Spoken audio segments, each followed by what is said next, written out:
t'en prie, ma fille, ne me rends pas fou. Je ne t'importunerai plus, mon enfant. Adieu.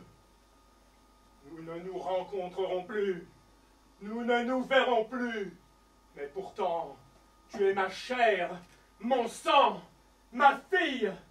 Ou plutôt, une maladie qui est dans ma chair et que je suis contraint d'appeler mienne.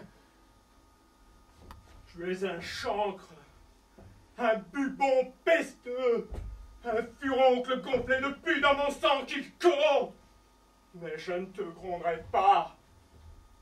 Que la honte vienne quand elle voudra, je ne l'appelle pas. Amende-toi quand tu pourras. Deviens meilleur à ta guise. Je peux être patient. Je peux rester chez Régal, moi et mes 100 chevaliers. Pas tout à fait. Je ne vous attendais pas encore et ne suis pas prête pour vous accueillir comme il faut. Est-ce là bien parlé? J'ose l'affirmer, monsieur. Quoi? 50 hommes, ce n'est pas bien. Qu'avez-vous besoin de plus? Comment, dans une seule maison, tant de gens sous 2 commandements pourraient-ils vivre en bonne entente? C'est difficile, presque impossible. Pourquoi ne pourriez-vous être servi par les domestiques en titre de ma sœur ou par les miens? Pourquoi pas, monseigneur? Si vous venez chez moi, car à présent, j'aperçois le danger, je vous en supplie, de n'en amener pas plus de 25. Je n'en accepterai, ni n'en hébergerai pas un de plus. Je vous ai tout donné. Et il était grand temps. Je vous ai confié la charge et l'administration de mes biens, à la seule réserve de garder pour escorte ce nombre-là de chevaliers. Quoi, Regan? Dois-je venir chez vous avec 25? L'avez-vous dit? Et je le redis, monseigneur, pas un de plus. Je partirai avec toi. Tes 50 selon le double de ces 25 et ton amour, 2 fois le sien. Qu'avez-vous besoin de 25, de 10, de 5, quand 2 fois autant ont reçu l'ordre de s'occuper de vous? Quel besoin d'un seul? Oh, ne discute pas le besoin. Nos plus misérables mendiants ont quelques objets en superflu. Tu es une dame. Si être chaud est déjà du luxe, eh bien, la nature n'a nul besoin de ces vêtements luxueux qui te tiennent à peine chaud. Et quant aux vrais besoins, oh Dieu, donnez-moi cette patience, la patience dont j'ai besoin. Si c'est vous qui animez le cœur de ces filles contre leur père, ne me rendez pas imbécile au point de supporter cela avec soumission. Insufflez-moi une noble colère, et que ces armes de femme, les gouttes d'eau, ne souillent pas ces joues d'homme. Non, sorcière dénaturée, je me vengerai de vous deux de telle sorte que l'univers entier, je ferai de ces choses, quoi, je ne sais pas encore, mais qui seront l'épouvante de cette terre. Vous pensez que je vais pleurer? Non, je ne pleurerai pas. J'ai toutes les raisons de pleurer, mais ce cœur se brisera en 1000 éclats avant que je ne pleure. Oh, fou! Je vais perdre l'esprit! Oh!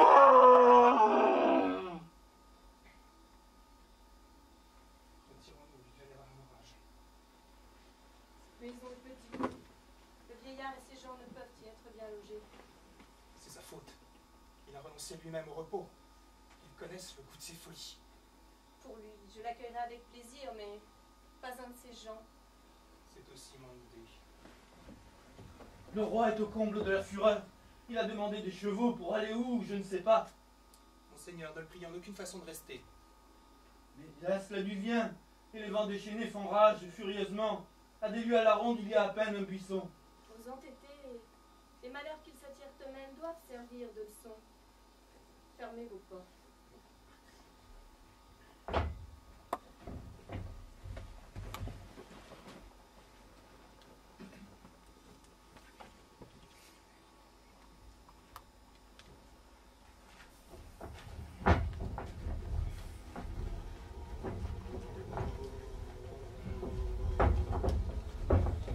Soufflez,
vous, éléments! Je ne vous ai jamais donné de royaume! Appelez mes enfants! Vous ne me donnez aucune soumission! Mais voici votre esclave! Pauvre vieillard, infirme, faible, méprisé, ligué de filles perfides, lancé dans vos bataillons, contre une tête si vieille et si blanche! Celui qui a une maison pour y loger sa tête, un bon couvre-chef, quiconque loge sa braguette avant d'avoir logé sa tête, la tête est lui au rond d'époux, du sang gueuse il est l'époux, l'homme qui fait de son orteil un plus grand cas que de son cœur, d'un corps au pied bientôt on pleure, on perdra vite le sommeil, car il n'y eut encore jamais de jolie femme qui minauda dans son miroir. Non, je serai le modèle de toute patience. Je ne dirai rien. Qui est là? Parbleu, voici une majesté et une braguette, c'est-à-dire un sage et un fou. Hélas, Seigneur, vous êtes ici. Même les êtres qui aiment la nuit n'aiment pas les nuits comme celle-ci. La nature de l'homme ne saurait endurer cette violence ou cet effroi. Que les dieux souverains qui gardent ce terrible tumulte au-dessus de nos têtes distinguent maintenant leurs ennemis. Pour moi, je suis plus victime du péché que pécheur. Mon bon Seigneur, tout près d'ici, il y a une hutte. Reposez-vous là, tandis que vers cette dure maison, je retourne forcer leur ladre courtoisie.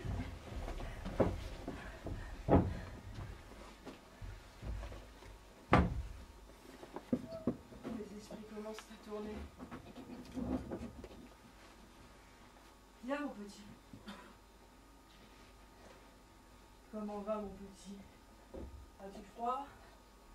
J'ai froid moi-même. Où est ce chaume, mon camarade? Étrange alchimie, et celle du besoin, qui sait rendre d'humbles choses précieuses. Pauvre drôle de fou. J'ai une part de mon cœur qui souffre aussi pour toi.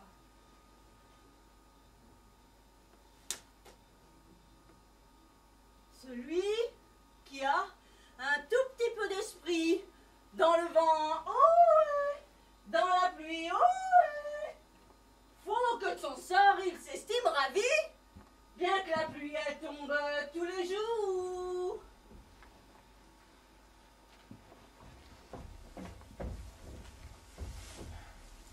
Mon bon Seigneur, voici l'endroit.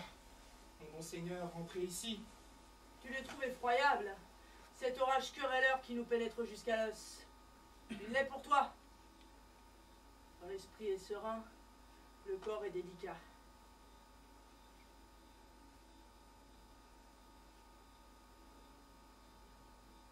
Cette tempête, dans mon esprit, fait que je n'éprouve plus rien d'autre que ce qui bat ici.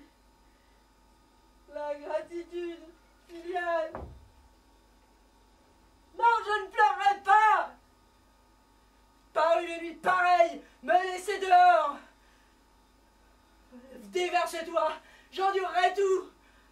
Par une nuit pareille. Regarde, Godwin. Votre bon vieux père, le cœur généreux vous donna tout.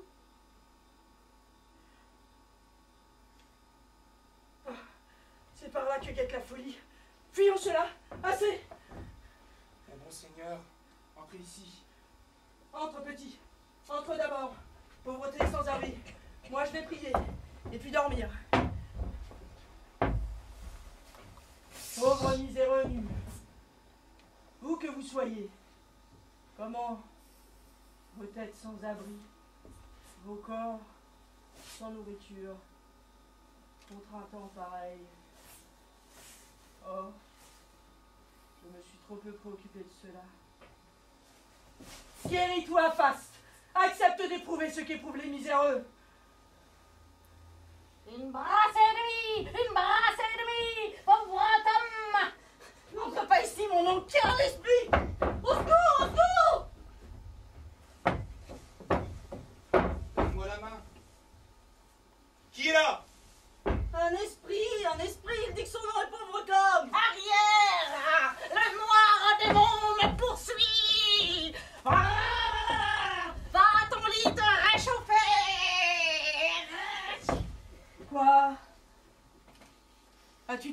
tes filles? En es-tu arrivé là? Bénis soient tes 5 esprits. Dans ma foi, oh doudi. Dieu te garde des ouragans, des astres funestes et des infections. Faites l'aumône au pauvre Tom que le noir démon tourmente. Et je pourrais l'attraper à présent. Et là. Quoi? Ces filles ont mis dans cet état-là? Qu'auras-tu de tout? N'as-tu rien pu garder? Il n'a pas de fille, Seigneur. À mort le traître! Rien n'aurait pu rabaisser la nature à pareille abjection, hormis les filles ingrates! Cette nuit glacée va tous nous changer en fous et en démons! Prends garde au noir démon. Obéis à tes parents. Tiens strictement parole. Ne jure pas. Ne commets pas l'adultère avec la femme légitime d'un autre. N'habille pas ta douce amie de beaux atours. Dans ma foi! Qui étais-tu autrefois? Chevalier servant, fier de cœur et d'esprit, je frisais mes cheveux et portais les gants à mon chapeau, servais la luxure de ma maîtresse et faisais l'acte des ténèbres avec elle. Je m'endormais en imaginant les paillardises de me réveiller pour les accomplir. Pourceau pour la paresse, renard pour la ruse, loup pour la voracité, chien pour la rage, lion pour le carnage. Ne mets pas ton pied au bordel. Ta main dans la fente d'une jupe, ta signature dans les livres des usuriers, et maudit le noir démon par l'aubépine qui griffe, souffle les vents glacés, qui dit ouh, hey, Monino, hey. Tu serais mieux dans une tombe qu'à braver le corps nu l'extrême rigueur du ciel. L'homme sans après n'est rien de plus qu'un pauvre animal, nu et fourchu, tel que toi.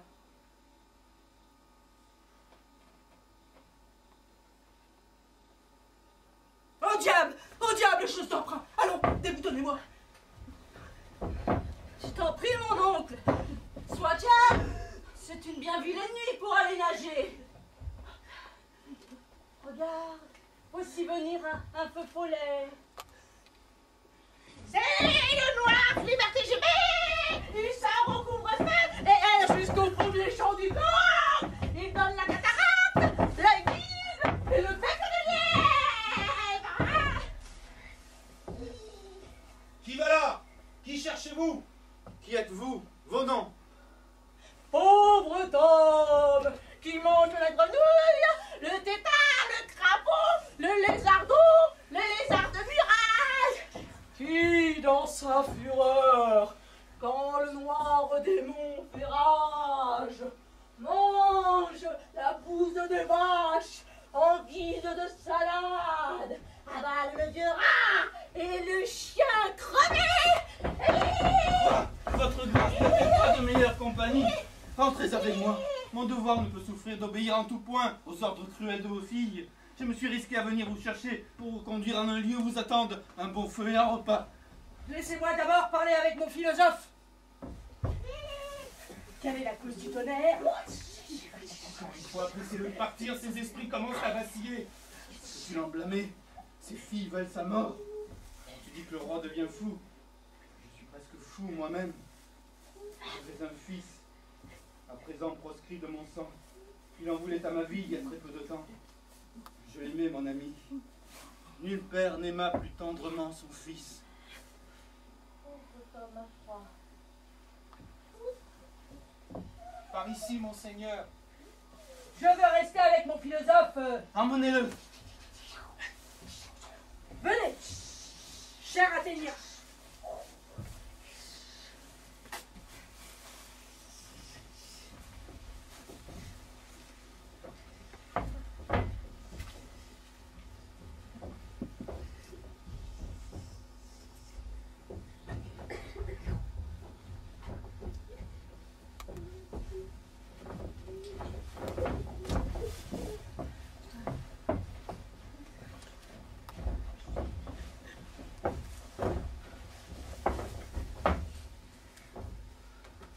Meilleur ici qu'en plein vent.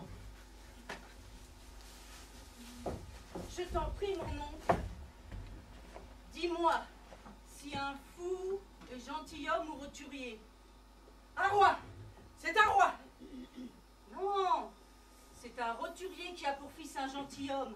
Il est fou, le roturier qui voit son fils être gentilhomme avant lui. Tous les petits chiens. Sémille, Blanche, Joli Cœur. Voyez, ils aboient tous après moi. Les larmes commencent à prendre son parti, au point qu'elles vont trahir ma feinte. Comme ma vis va foncer sur eux, tête baissée.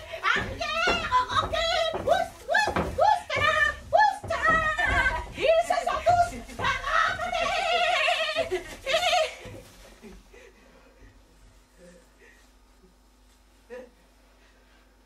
Alors, qu'on dit sacré Régal.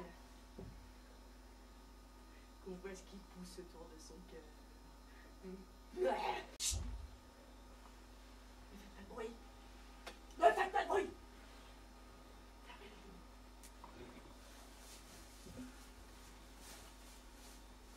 Voilà, nous irons souper demain matin. Et moi, j'irai au lit à midi. Approche, mon ami. Où est le roi, mon maître? Il est ici, mais ne le dérangez pas. Ses esprits s'en sont allés. Mon ami, je t'en prie, prends-le dans tes bras. J'ai surpris un complot pour le faire mourir. Il y a une litière toute prête. Étends-le dessus et conduis-le vers Douvres, où tu trouveras tout à la fois accueil et protection. Emmène ton maître, si tu tardes d'une demi-heure, sa vie, la tienne, et celle de tous ceux qui voudraient le défendre, courent à une perte assurée. Emmène-le, emmène-le.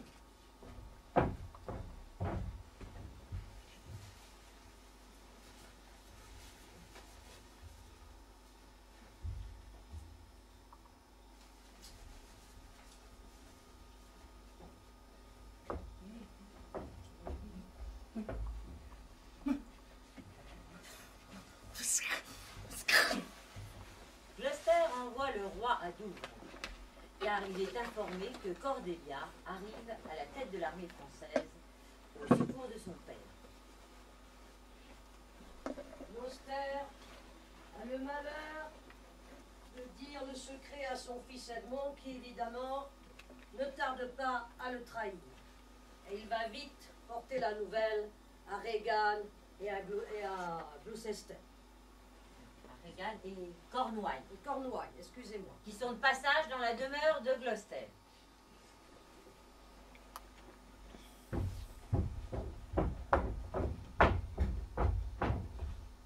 Allez chercher le traître Gloucester. Garrottez-le comme un voleur. Amenez-le devant nous. Bien que nous ne puissions le condamner à mort sans observer les formes de la justice, pourtant notre pouvoir laissera le champ libre à notre courroux que l'on pourra blâmer, mais non point contenir. Qui est là? Le traître!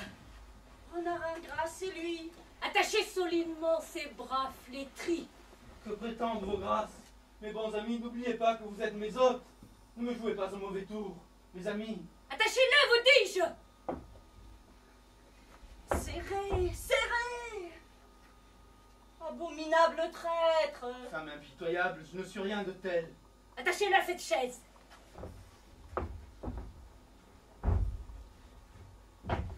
Scélérat, tu vas voir.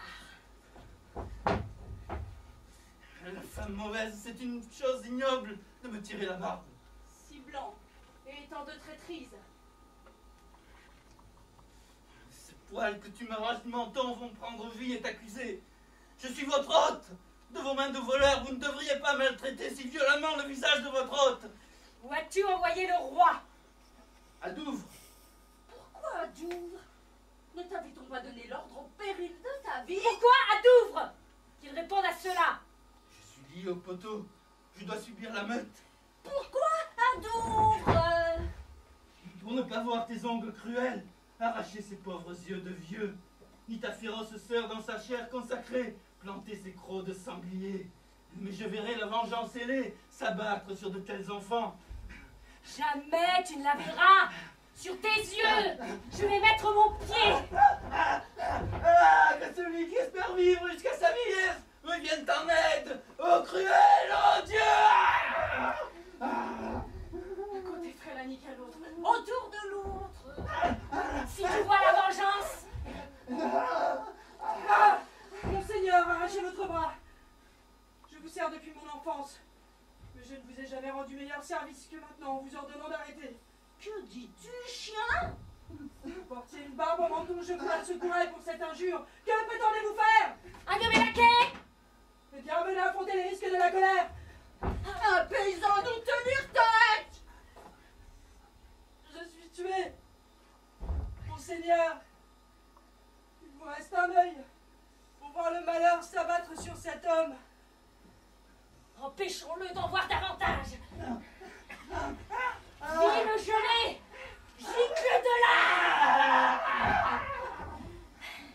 Où est ta lumière à présent? Tout est sombre et désolé. Où est mon fils, Edmond? Edmond, allume tous les feux de la nature pour venger cet acte horrible. Tais-toi, infâme traître! Tu fais appel à qui te hait. C'est lui qui nous a révélé tes trahisons envers nous. Lui, trop honnête pour avoir pitié de toi! Pour mes folies, alors Edgar fut calomnié. Dieu bon, pardonnez-moi, et qu'il prospère. Allez le jeter aux portes de la ville et qu'il flaire son chemin vers Douvres. Qu'y a-t-il, monseigneur? Quel est ce visage? Je suis blessée, Regan. Je saigne à flot. Donnez-moi votre bras. Son fils Edgar va le rencontrer et il va devenir son guide et se faire appeler Tom.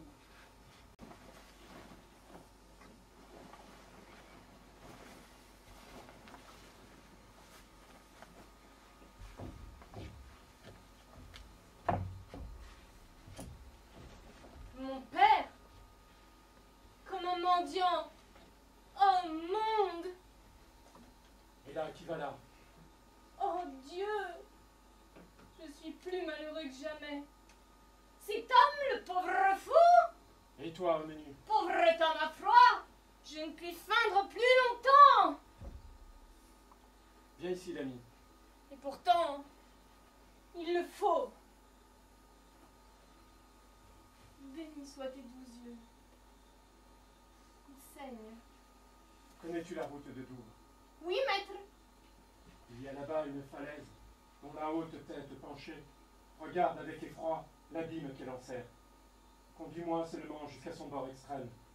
Une fois là-bas, je n'aurai plus besoin de guide. Donne-moi ton bras. Le pauvre Tom va te guider.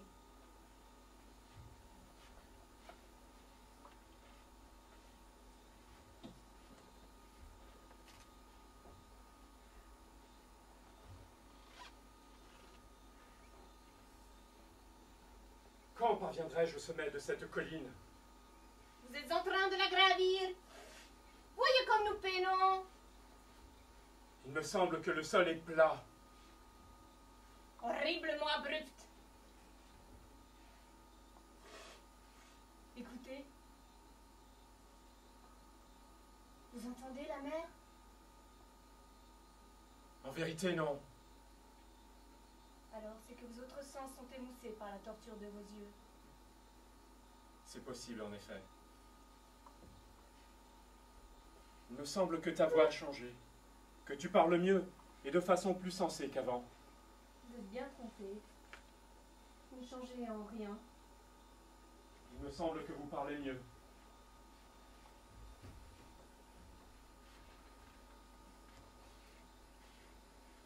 Venez, monsieur. Voici l'endroit. Ne bougez plus.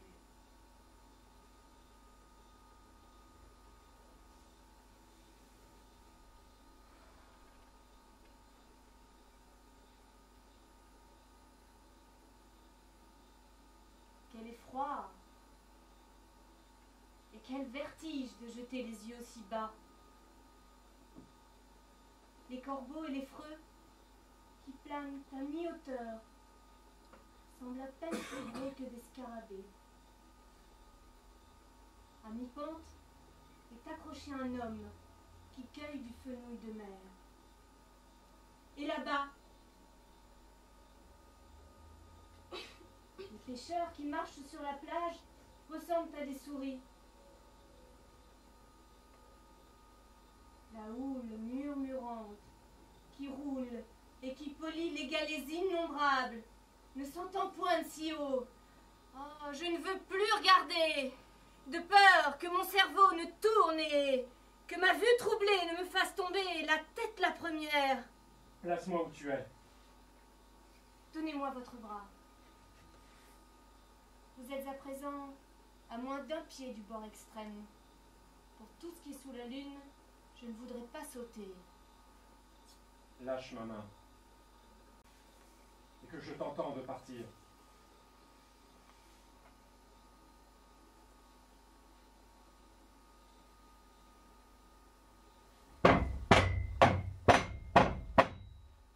Adieu donc, mon bon seigneur. Si je joue avec son désespoir, c'est pour l'en guérir.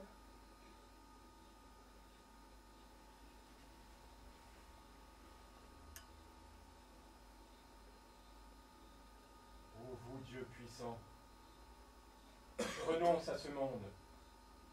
Et sous vos yeux, je dépose sans plainte ma grande affliction. Si Edgar vit, bénissez-le. Allons, camarades, adieu! Je pars, monsieur! Adieu!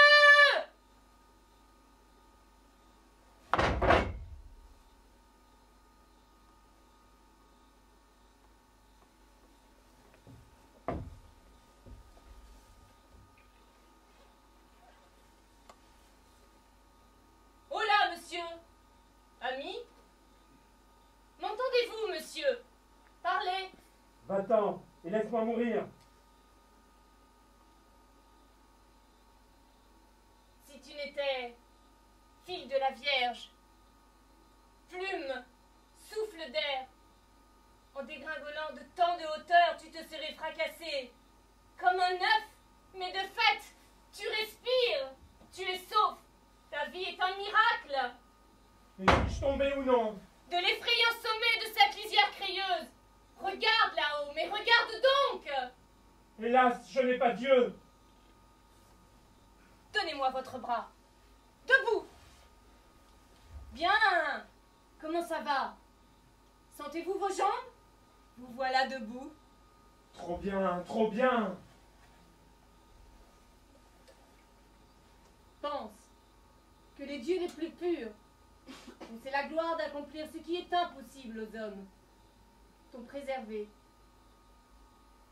Je m'en souviens. Désormais, je supporterai l'affliction jusqu'à ce qu'elle s'écrie elle-même « Assez, assez !» et meure.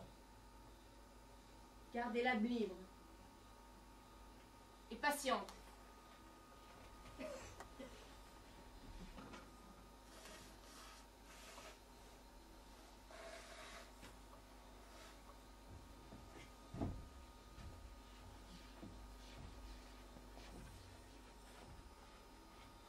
Non! Ils ne peuvent pas m'arrêter comme faux monnayeur! Je suis le roi en personne! Oh, spectacle à fendre le cœur. Sur ce point, la nature est supérieure à l'art. Voilà votre votre prime d'enrôlement. Ce gaillard manie son arc comme un épouvantail à corbeau. Bande-le de toute la longueur d'une flèche. Regarde, regarde, une souris.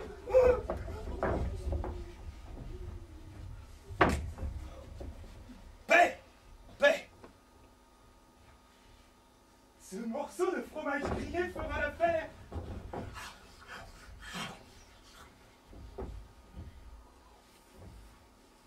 Voici mon camp. Je l'éprouverai sur un géant. Faites venir le hallebardier! Faites venir les hallebardiers! Oh, viens voler, mon oiseau.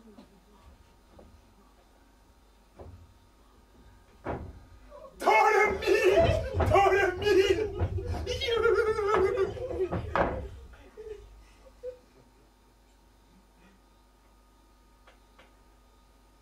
Le mot de passe. Douce Marjolaine. Passez. Je connais cette voix. Oh!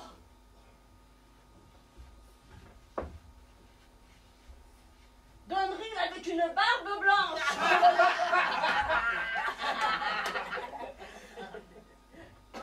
Ils m'ont flatté comme un chien. Ils me disaient que j'avais eu des poils blancs au menton avant que les noirs aient poussé. Répondre oui et non à tout ce que je disais. Oui, Oui. et non, Non! à la fois. C'était pas de la bonne théologie. La pluie est venue me tremper et le vent me faire claquer des dents.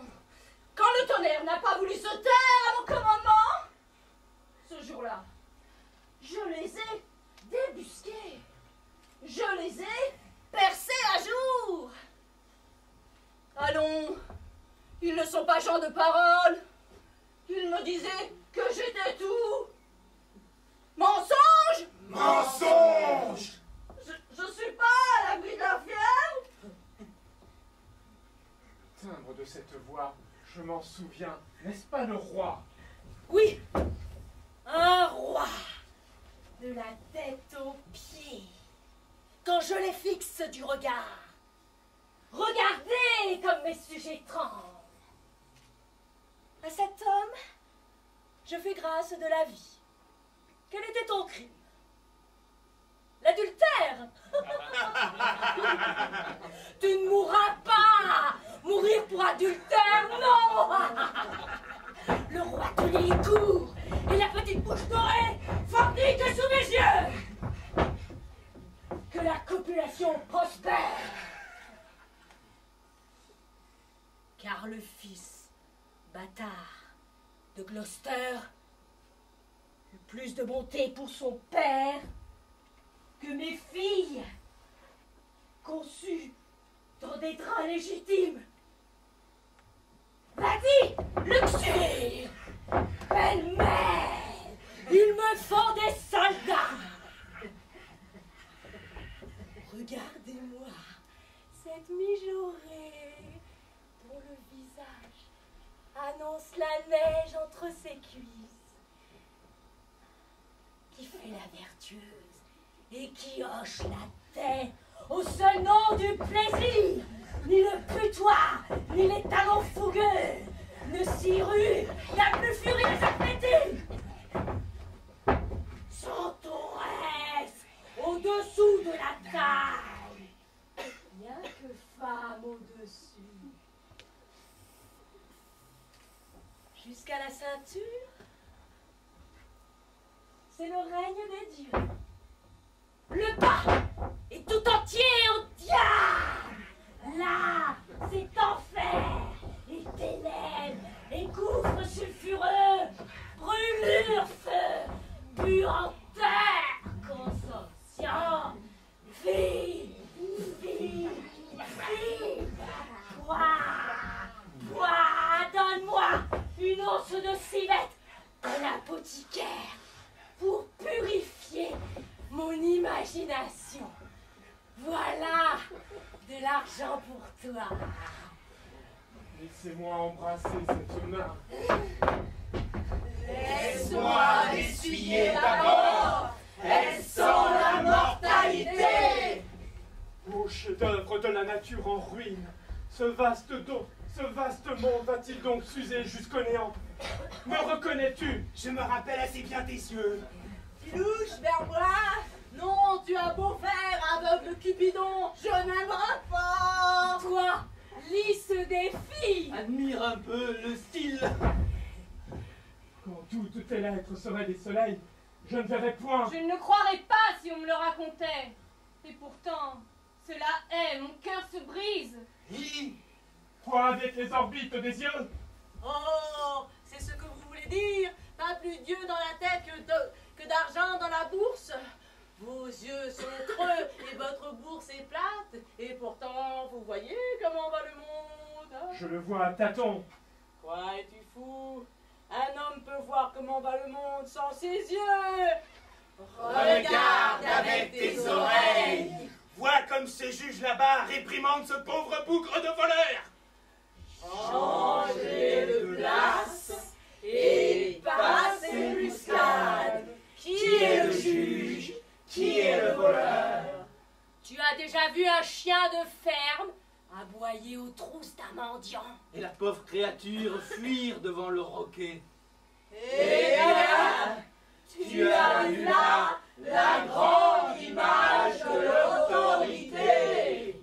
Un chien au pouvoir se fait obéir. Toi, canaille d'huissier, retiens ta main sanglante. Pourquoi fustiges-tu cette putain? Dénué de ton propre dos. Tu crus de faire avec elle ce pourquoi tu la fouettes. Personne n'est coupable. Personne, dis-je. Personne. Je me porte garant de tous. Apprends cela de moi. Qui est le pouvoir de sceller les lèvres de l'accusateur? Trouve-toi des yeux de verre. Et comme un vilain triant, fais semblant de voir les choses que tu ne vois pas. Allons! Allons! Allons! Allons! Retirez-moi les pattes! Plus fort! Plus fort! Voilà.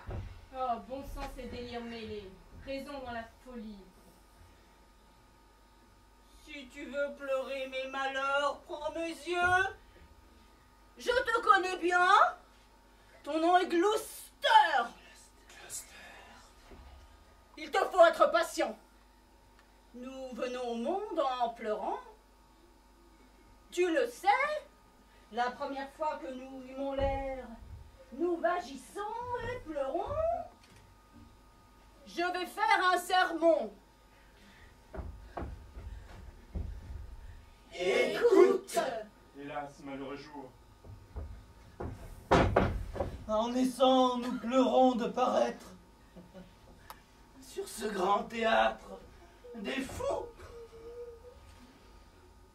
Ce serait un stratagème astucieux que de ferrer de feutre un escadron de cavalerie.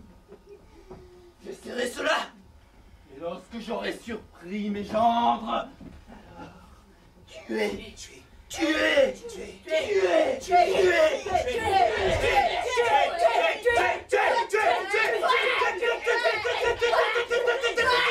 Personne à mon secours. Ah, quoi? Prisonnier. Je suis né pour être le jouet de la fortune.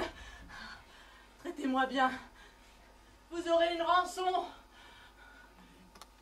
qu'on me donne des chirurgiens. J'ai la cervelle fêlée. Aucune aide. On me laisse seul. Je veux mourir en beauté, comme un jeune marié tiré à 4 épingles. Eh oui, je veux être jovial. Allons, allons.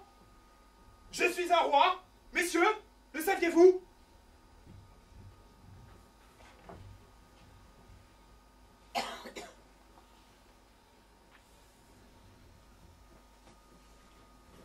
Contrairement à ce que croit lire, il n'est pas arrêté, mais recueilli par Cordelia.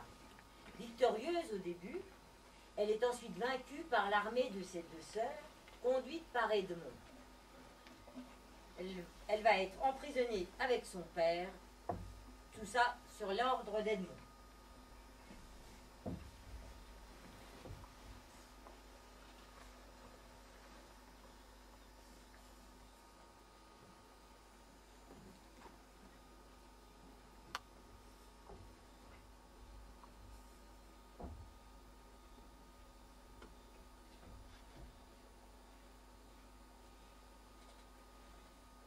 Oh mon pauvre père chéri,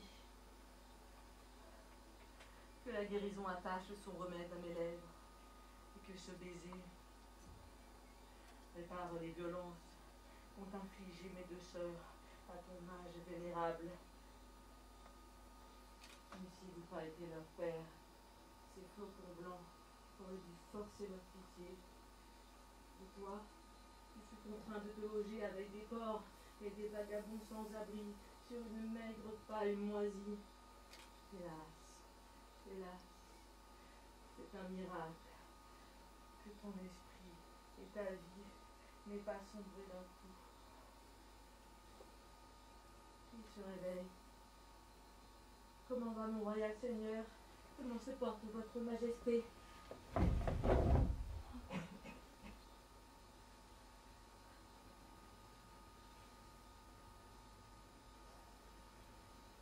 Vous me faites du tort de m'arracher à la tombe. Toi, tu es une âme bien heureuse. Mais moi, je suis attachée sur une roue de feu.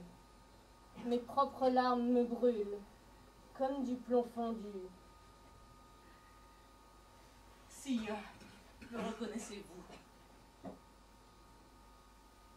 Où étais-je? Où suis-je? Fait-il grand jour?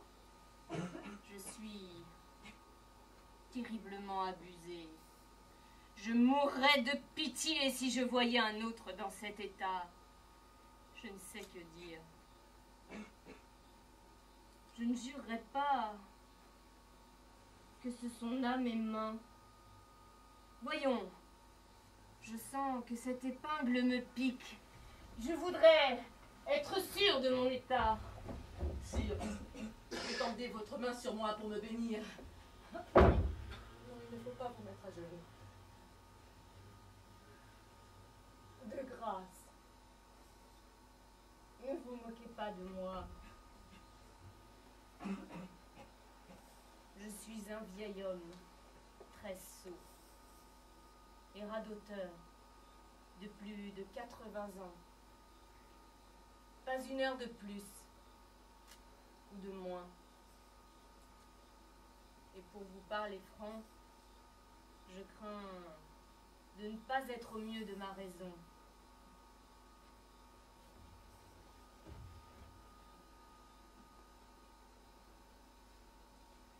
Il me semble que je vous connais. Et pourtant j'en doute, car j'ignore totalement quel est ce lieu. Et malgré tous mes efforts, je ne me souviens pas de ces vêtements. Ne riez pas de moi. Car aussi vrai que je suis un homme, je pense que cette dame est mon enfant, Cordelia! Oui, c'est moi. C'est moi. Allons en prison. Nous deux seuls chanterons comme des oiseaux en cage. Quand tu me demanderas ma bénédiction, je m'agenouillerai et te demanderai pardon. Ainsi, nous allons vivre et prier et chanter et conter de vieux contes et rire aux papillons dorés et écouter de pauvres airs nous parler des nouvelles de la cour. Et nous aussi, nous parlerons avec eux de qui perd et qui gagne, qui est en faveur, qui est en disgrâce, et nous prétendrons expliquer le mystère des choses, comme si nous étions les espions des dieux. Et nous survivrons entre les murs d'une prison, aux coteries et aux factions des grands, qui fluent et refluent avec la lune.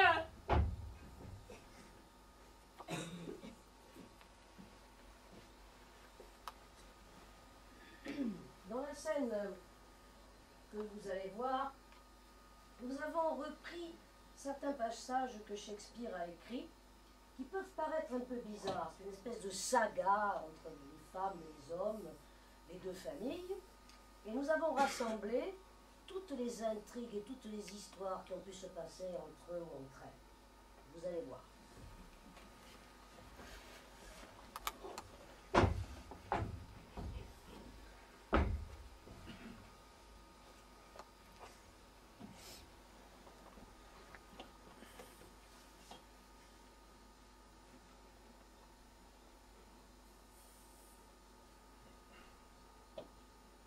Edmond. Retournez chez Regan.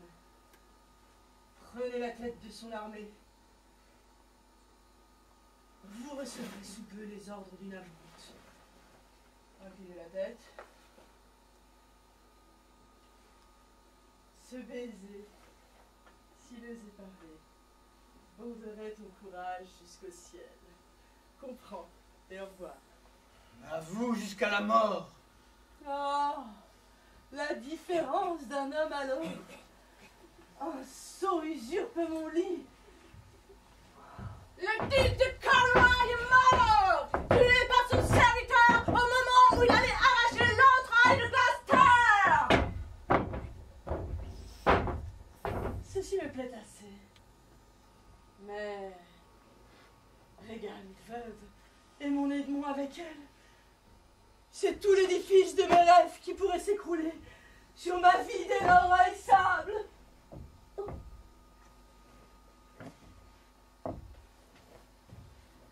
Naguère, je valais quelque attention. Oh, Gondril, vous ne valez pas la poussière que l'âpre vent vous souffle au visage. Oh, mon foie de lait, quittant la joue aux gifles et le front aux insultes. Regarde-toi, diablesse.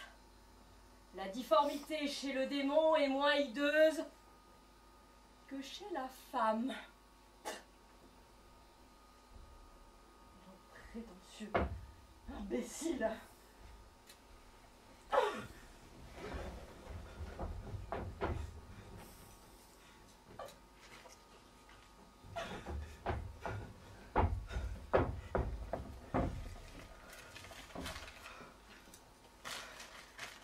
Rappelez-vous nos serments mutuels.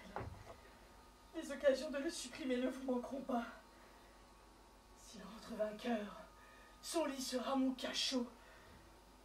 De la chaleur abhorrée de cette couche, délivrez-moi et prenez-y sa place pour votre peine.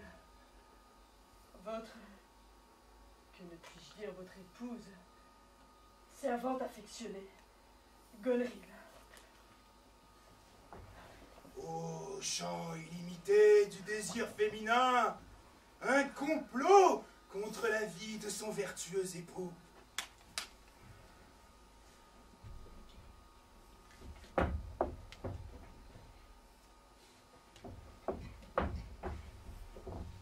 Que peut bien contenir la lettre que lui envoie ma sœur? Je ne sais pas, madame. Il me faut absolument lui porter cette lettre. Pourquoi écrit-elle à Edmond? Il y a sans doute quelque chose, j'ignore quoi. Je t'aimerais beaucoup.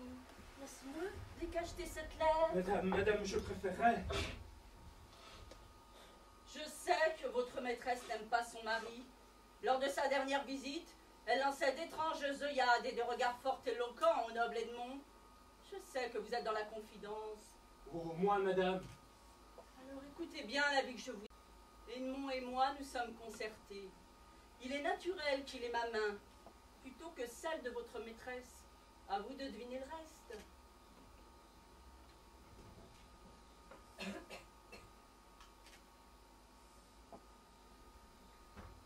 Doux Seigneur, parler en toute sincérité. N'aimez-vous point ma sœur? Un amour honorable.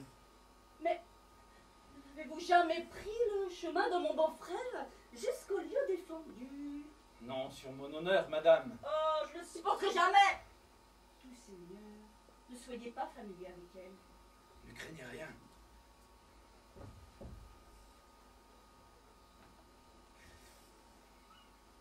Aux deux sœurs à la fois, j'ai juré mon amour. Chacune se défie de l'autre. Laquelle des deux prendrais-je? Toutes les deux? Qu'une seule? Ou bien aucune? Je ne peux jouir d'aucune si toutes les deux sont en vie. Rendre la veuve serait exaspérer, rendre folle sa sœur Gonneril. Et je ne peux guère gagner la partie tant que son mari reste en vie. Pour l'instant, servons-nous de son concours pour la bataille. Monsieur, ne vous déplaise. Dans cette guerre, je vous tiens pour un sujet, non pour un frère. Mais il nous plaît à nous de l'honorer de ce titre. Il a conduit nos troupes. Pareille qualité peut bien lever la tête et se dire votre frère. Moins d'ardeur.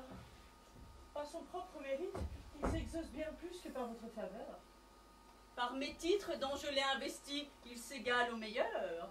Vous ne diriez pas mieux s'il était votre époux? Les rieurs se montrent souvent prophètes. L'œil qui vous a raconté cette histoire doit avoir la berlue. Oh, madame, oh, je ne me sens pas bien. Oh, sinon, je répondrai par un flot de colère. Prends mes soldats, mes prisonniers, mon patrimoine, dispose de moi. Je te nomme à présent, mon seigneur et maître. Entendez-vous jouir de lui? Un instant.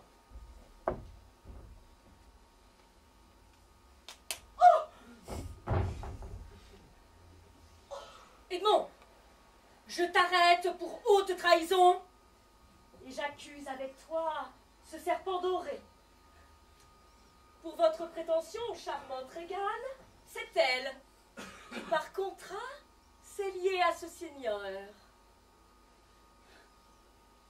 Si vous voulez vous marier, faites-moi la cour, ma femme est engagée. Quelle comédie! Malade! Je suis malade! Autrement, je ne me fierai plus jamais à une drogue. Dégaine ton épée, j'affirme, malgré ta force, ton rang, ta jeunesse et ta grandeur, que tu es un traître, déloyal envers tes dieux, ton frère, ton père, et de la cime extrême de ta tête jusqu'à la pointe de tes pieds, un vrai traître souillé comme un crapaud.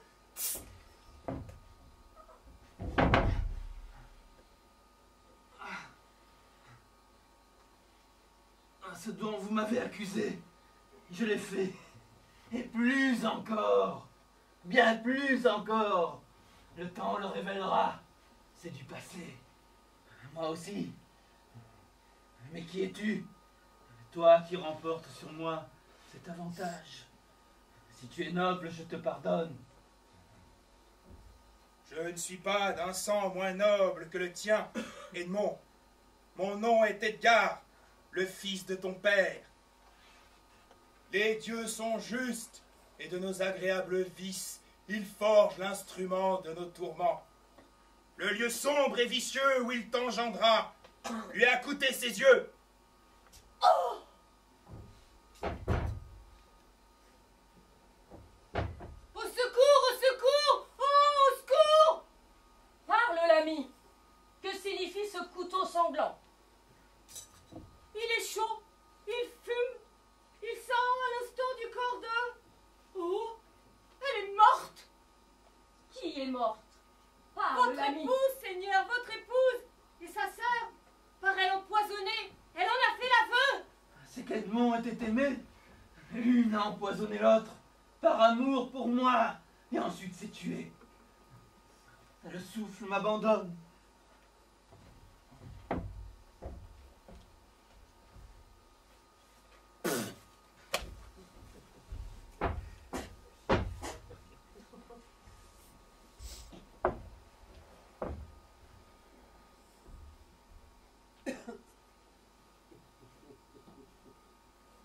Oui, on dirait bien que Shakespeare s'est amusé, sur la fin du drame, à écrire cette hécatombe.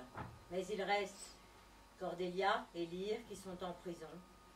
Edmond avait ordonné leur mort. Cordelia sera pendue. Lear tuera son bourreau, mais il ne réussira pas à la sauver.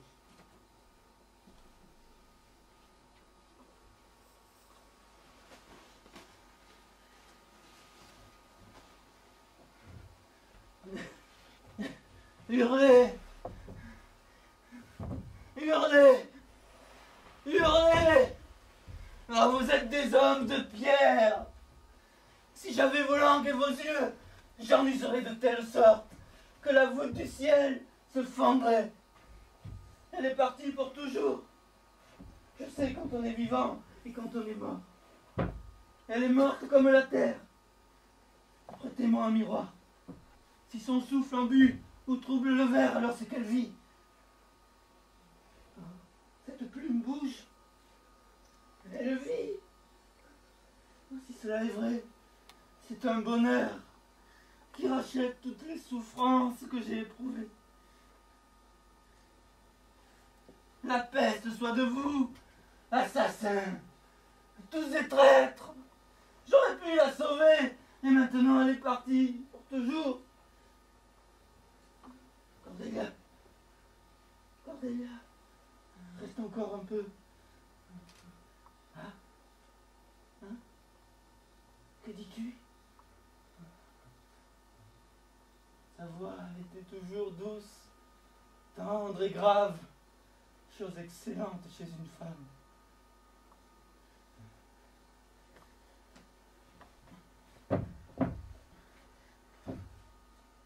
Je suis vieux maintenant, et toutes ces épreuves me ruinent, et mon pauvre fou est pendu. Non, non, plus de vie. Pourquoi un chien, un cheval, un rat aurait-il la vie? Et toi, plus un souffle. Mais tu ne reviendras plus. Jamais, jamais, jamais, jamais, jamais. S'il vous plaît, monsieur, défaites ce bouton. Merci. Regardez-la. Regardez ses lèvres. Regardez-la. Regardez-la.